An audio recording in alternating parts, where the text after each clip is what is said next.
हरे कृष्णा। राधे राधे। सखियों की शाम से प्रसंग है, कहा कहूँ कुछ कहत न आवे। ऊधोजू, तुम चाहे कुछ कहो, तुम्हारे ये उपदेश हमारी समझ से परे हैं। ललताजू ने कहा, जो उनके मुख नहीं होता तो वे हमारे घर का माखन बरबस चुरा चुरा कर कैसे खाते। पाँव नहीं है तो गायों के संग कौन बन बन भागा फिरता था। आंखें नहीं हैं तो जिन आंखों में काजल ओझा करती थी मैया, वे क्या थीं। बिना हाथ गोवर्धन उठाया वह हाथ किसके थे।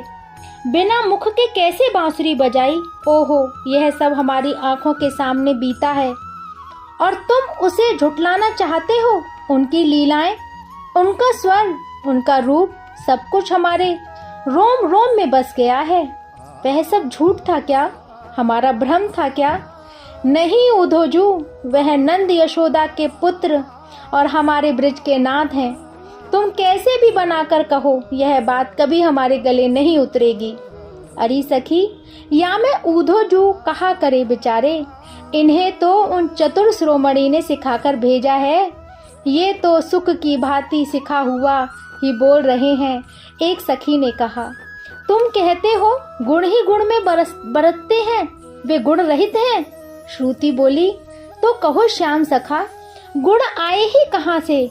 भला बिना बीज के कहीं वृक्ष उपजा है क्या। उन्हीं के गुणों की परछाई माया की आरसी में दिखाई नहीं देती। जल और लहरों की भांति जगत क्या उनसे कुछ भिन्न है। जिन वेदों की बात समझाने आए हो, वे क्या उनके श्याम रूप नहीं। कर्म के मध्य कभी किसी ने पाया, जिसने भी पाया प्रेम से ही पाया है। सूर्य, चंद्र, धरा, गगन, जल और अग्नि, इन सब की शक्ति, इनका प्रेरक वही नहीं है। जगत के सारे गुण नश्वर हैं और तुम्हारे अच्युत वासुदेव इनसे भिन्न है। अरे ओ ज्ञान गंगा में नहा बनिहारे महाराज, प्रकट सूर्य को छोड़कर तुम परछाई की पूजा करते हो। जैसे हथेली पर धरे आंवले में तुम्हें भ्रम ही दिखाई देता है। हमें तो उस मदन मोहन रूप के अतिरिक्त अन्य कुछ भी नहीं सुहाता। श्रुति के कहते कहते ही हमारी आंखों के सामने श्याम सुंदर का वह भुवन मोहन रूप छा गया। कहाँ उद्धव और कैसे उनके उपदेश कुछ भी स्मरण नहीं रहा। सखियां व्याकुल हों एक स्वर से रुदन करती हुई पुकार उठी, हा नाथ, हा रमानाथ, हा यदुनाथ, हमारे स्वामी, ओ नंद नंदन, तुम्हारे बिना यह देखो तुम्हारी गाय कैसे भटकती फिर रही हैं। क्यों इन्हें नहीं संभालते। हम दुख सागर में डूबकर बिलख रही हैं। क्यों नहीं अपने अजानु भुज बढ़ाकर हमें अवलंब देकर सुखी करते। कोई कह रही थी, ओह श्याम सुंदर, तुम तो किसी को दुखी नहीं देख सकते थे, फिर दर्शन देकर क्षण भर में ही छिप जाना। हमारी प्यास बुझ भी ना पाई कि अंतर्ध्यान हो जाना। यह छल विद्या तुम्हें किसने सिखाई। हम तो तुम्हारे प्रेम, रूप और गुणों के अधीन हैं। कहो तो बिना जल के मछली कैसे जी पाएगी। कोई कहती थी, ओहो कान्हा जू, अपनी बंसी की मधुमेह तान सुनाकर दर्शन देकर हमें जीवन प्रदान करो। तुम्हारे हमसी बहुत होंगी, किंतु श्यामा जू, हमारे तो तुम एक ही अवलंब हो। बहुत होने से ही क्या यों प्रीत तोड़ दोगे। इस प्रकार दूर दूर रहकर हृदय के घावों पर नमक मत लगाओ श्याम सुंदर। और कोई कहती, हे उधो मोहन की मुस्कान, ऐसे हृदय में गड़ गई, निक से तन से प्राण। हे उधो मोहन की मुस्कान। यदि हम मर गई तो सोचो कितना बड़ा कलंक तुम्हारे माथे लगेगा। इसका भी तुम्हें डर नहीं है। अबला बद के भय से तो बड़े बड़े बलवान भी कांप जाते हैं। कोई कहने लगी, ओह श्याम, ऐसे ही मारना था तो गोवर्धन उठाकर हमारी रक्षा क्यों की? नाग से, दावा अग्नि से क्यों बचाया हमें? अब उस परा अग्नि में हंस हंसाकर जला रहे हो। प्रियवर, हमारा चित्त हमारे हाथ में नहीं, इसी से इतनी निष्ठुरता क्यों तुम्हें बरतनी चाहिए? कोई कहती, अरे ये सदा के निष्ठुर हैं, इन्हें कोई पाप नहीं लगता, ये स्वयं ही पाप पूर्ण के सिर जनहार हैं, फिर डर काहे का? जानती नहीं, दूध पिलाने आई उस बेचारी पूतना के प्राण ही ले लिए जब 6 दिन के शिशु थे, तभी इनके ऐसे लक्षण थे। अब तो कहने की क्या बात है। किसी ने कहा, अरे सखी, अब की क्या कहती हो? यह तो इनका पुराना स्वभाव है। इन्होंने विश्वामित्र के यज्ञ की रक्षा करने के लिए जाते समय पथ में मिली ताड़का को मार डाला था, जब ये मर्यादा पुरुषोत्तम रघुवंशी कुल प्रदीप थे। तुम इन्हें नारी बध का डर क्यों दिखाती हो? यह तो पहले भी नारी बध कर चुके हैं। कोई बोली, अरे बहन, उस समय तो ये पूरी तरह स्त्री चित्त स्त्रीण पुरुष थे। सीता के कहने में आकर शरणागत रक्षण करने वालों में श्रेष्ठ हम धर्मधुरीन शस्त्रधारी ने छल पूर्वक सूर्पणखा के अंग भंग कर लोक लाज की भी परवाह नहीं की। उसका अपराध क्या था कहो तो? वह इनके त्रिलोक विमोहन रूप पर आसक्त हो गई, यही ना? ऐसे की क्या बात करनी? एक ने कहा, अरे बहनों, लोक लाज गई चूल्हे में, लोभ हूँ के जहाज है ये, उनके गुण क्या सुनाऊं तुम्हें? बलि राजा के समीप भूमि मांगने गए थे हमारे बनमाली, उसने अपना वचन निभाया, पर इन्होंने छल पूर्वक उसका सर्वस्व हत्या कर बांध दिया। यही नहीं, उसके सिर पर अपना पांव रख दिया। कहो तो कैसा न्याय किया? एक सखी बोली, इन्हें क्या कहें, ऐसे चरित्र हैं इनके कि कहा नहीं जाता। परशुराम होकर कुल्हाड़ा कंधे पर धरकर निकले और भूमि क्षत्रियहीन कर दी। अपराध एक का और दंड इतनों को, रक्त के 5 कुंड भर दिए थे, उसी से अपने पितरों का तर्पण किया। इतना ही नहीं सखी, उस समय अपनी माता जननी को भी मारने में नहीं हिचकिचाए थे। इनकी निष्ठुरता की सीमा नहीं है।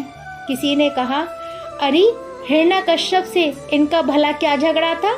प्रहलाद ने पिता के सामने बोलकर ठिठाई की, पिता ने उसको दंड देकर शिक्षा देनी चाहिए।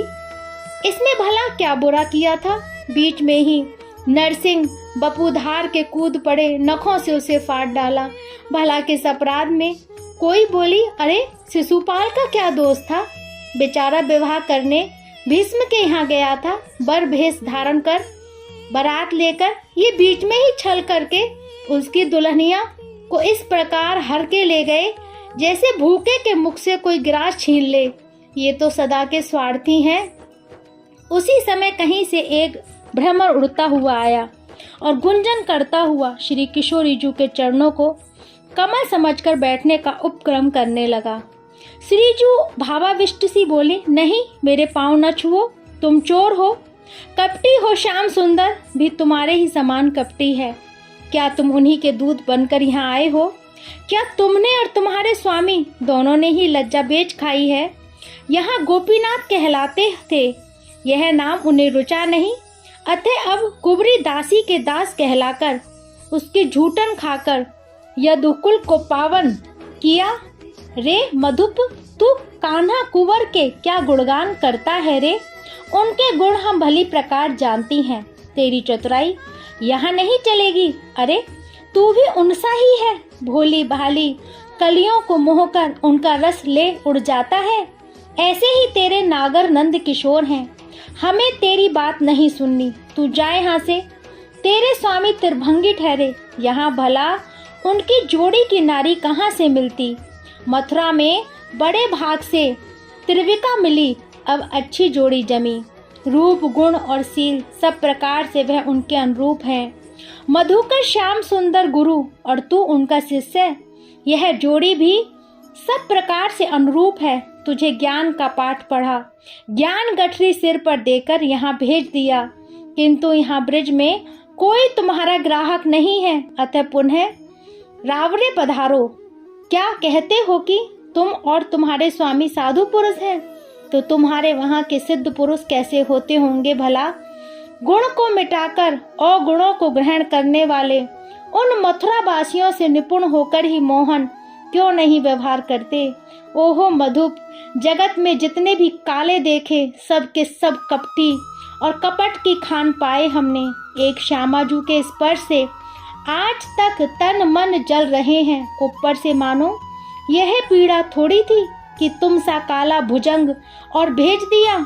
तुम दोनों कितने एक समान हो, यह तो आरसी में मुख देखते ही तुम्हें ज्ञात हो जाएगा।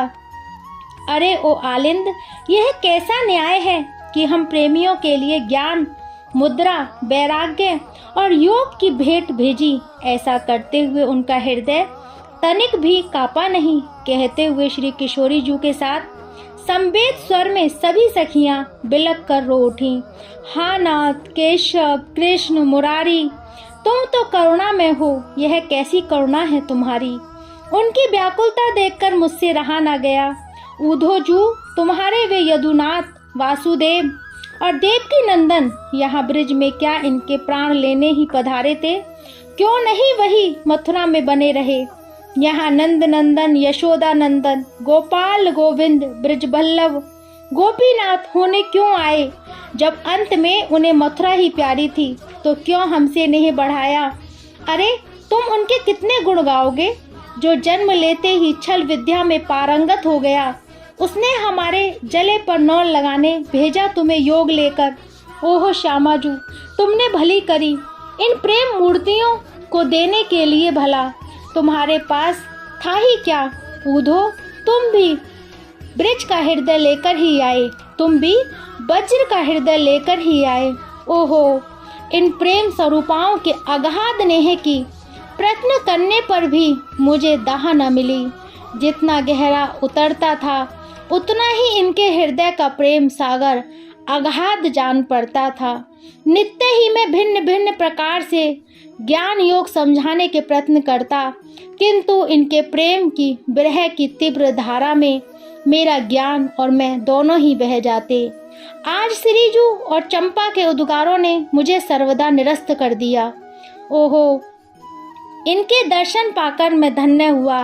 आज तक ज्ञान कर्म की नीरस भूमि बांधता रहा। इन प्रेममयी के सम्मुख जिन्होंने धर्म और मर्यादा की मेड़ लांघ दी, इस प्रकार जो टूटकर प्रभु को चाहे तो उसके सम्मुख जोग, ज्ञान और कर्म हीरे के सामने कांच के समान ही तो होंगे। ये गोपिकाएं धन्य हैं। इतने समय तक मैं ज्ञान मद की व्याधि से पीड़ित मरता रहा। विधाता, यदि मैं इनके मार्ग की धूरी बन सकूं तो इनके पद स्पर्श का सौभाग्य पा धन्य हो जाऊं। यदि विधाता मुझे इस ब्रिज में लता, गुल्म अथवा दुर्वा ही बना दें तो आते जाते इनकी परछाई और पवन के संयोग से इनकी चरण धूलि मुझ पर पड़ जाए। इनकी कृपा से तनिक सा प्रेम मैं भी पा सकूं तो मेरा कल्याण हो जाए, किंतु यह भी तो मेरे बस की बात नहीं है। यदि श्याम सुंदर प्रसन्न हो जाएं तो उनसे यही वर मांग लूंगा। प्रभु की महती कृपा है कि संदेश के मिस मुझे यहाँ प्रेम पाठ पढ़ने पठाया, अन्यथा मुझ मूढ़ के भाग्य में प्रेमानंद कहाँ था, प्रेमानंद कहाँ था। जय जय श्री राधे श्याम।